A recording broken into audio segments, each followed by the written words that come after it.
be an adventurous night. We'll try to take you guys with us for the whole time. See what we can do. Hey, just got to Springfield. I'm looking forward to meeting with some city officials. We're actually going to start with a meeting with the local Haitian community leaders, which I thought was appropriate given our purpose for being here. And then we're going to meet the mayor and others who have been tackling some of the local issues. So that's step one. So, hey Tim, good to see you. How are you? Good to see you. How you been? Good. I'm glad you came. They're doing well. Had a good meeting here in City Hall with a number of leaders from the Haitian community. It was eye-opening. I mean, some very compelling stories, and I told them very honestly at the end, my question is, how representative is that of the broader migrant experience? Because the four people I met with, very sympathetic stories, adding immense value here. But the real question is, how representative is that of the overall numbers? And I was very frank with them about that. I invited them to come tonight. They're going to think about it. They didn't commit to it, but they're going to think about it. I hope they do, and we want to have that open conversation. So. I will tell you that we're in the middle of meetings. I'm going to head up for another set of meetings now. The mayor and city officials were kind enough to convene. I spoke to them by phone over the last few days. I wanted to hear everybody's perspectives in advance of and at the town hall tonight. And I have to say, I was really grateful for the time that some of these Haitian community leaders took today. We spent about an hour together hearing each of their stories. One of the things that struck me most that we missed in the national narrative is how many of these migrants actually left their kids, as in their kids are still in Haiti who they haven't seen for a matter of years. And I don't care whether you're on the left or the right. I'm a father of two sons. That's a painful story to hear. And one of the questions I asked them is, the four individuals I met with were people with impressive and daunting stories and who have made, who have worked hard to make contributions after coming here. But I shared with them the open question to me is how representative that really is. But I think that one of the best ways that we achieve peace in our country is actually through open dialogue. That's a core conviction of mine.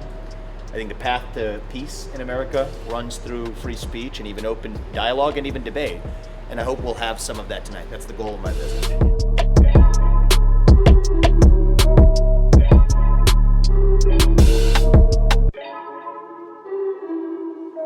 Hispanics, especially the migrants, have been turned into political pawns by Biden and Harris. And frankly, in Biden-Harris industrial complex, there's a private sector component to this as well that is not advancing the interests of the actual residents of Springfield. It's not even advancing the interests of the Haitians.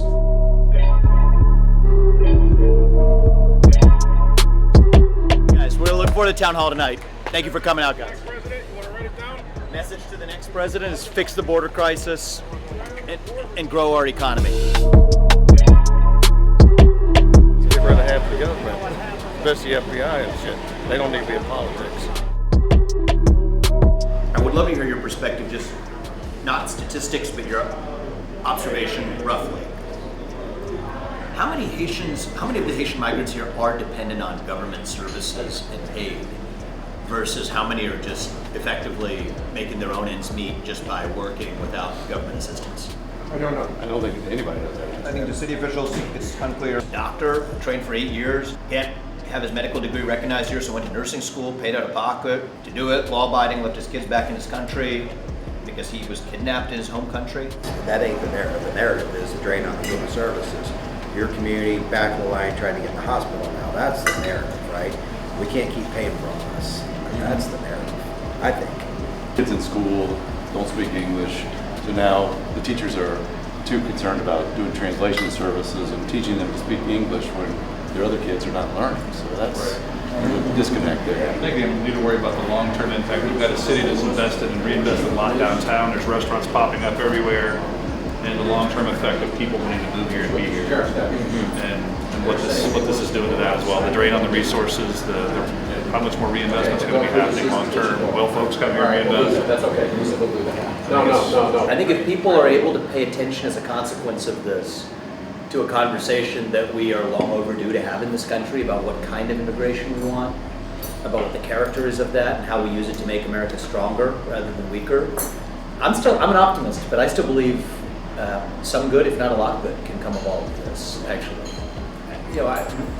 one of the things I may end up saying tonight, you want to mostly listen to people and not hear me yap on for too long, but one of my strong perspectives is that if you are likely to be dependent on government aid upon entering the country, you should not be allowed to enter the country as a general rule. Around here, there's a lot more bomb threats, there's shooting threats about every day. Now, some independent people are saying it's coming from overseas. Something's happening, just needs to stop. A lot of people have been tweeting, talking about Springfield, but very few people are actually coming in here and actually see what's up. So that's absolutely why I'm here. So I'm excited to check out what's going to go for tonight. Social media blows things out of proportion. I've tried to explain to people, hey, I've been investing in Springfield for multiple years. Don't believe everything you see on the internet. The past 3 weeks has really brought attention to what's going on in Springfield on a national level, to the point to where Trump is going to come to Springfield and talk about this issue.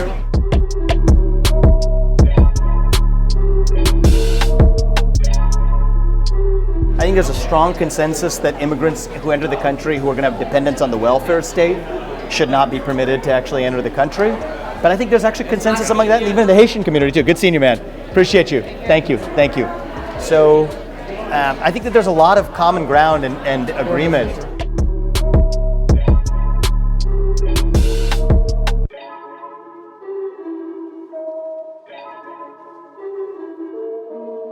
And even with the group of Haitian community leaders, I posed the question to them and said, you know what, if somebody's going to be reliant on the welfare state or the entitlement state or government assistance as an immigrant, then I don't think we should let them in. I think that's one North Star we can use in our immigration policy going forward.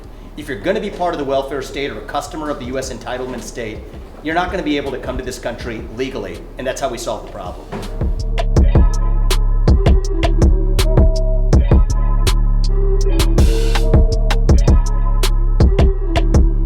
But not the leaders I met with earlier, I did invite them, but I didn't pressure them. Yeah. We actually had a good 1 hour meeting with them. I'm really glad I did that. If I can ever be helpful, let me know. Yeah, we'll come back and try not to create so much ruckus next time.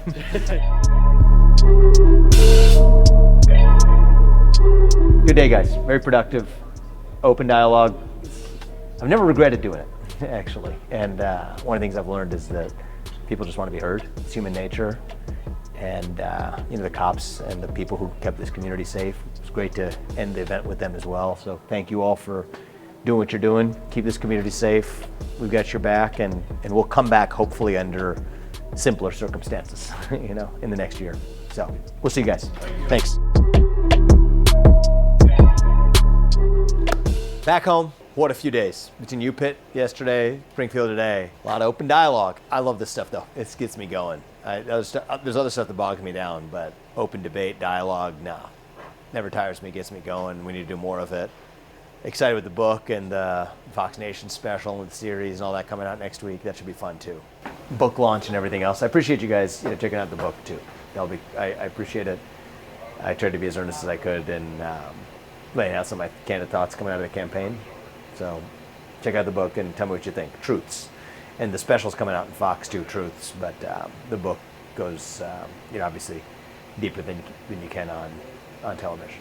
So check it out.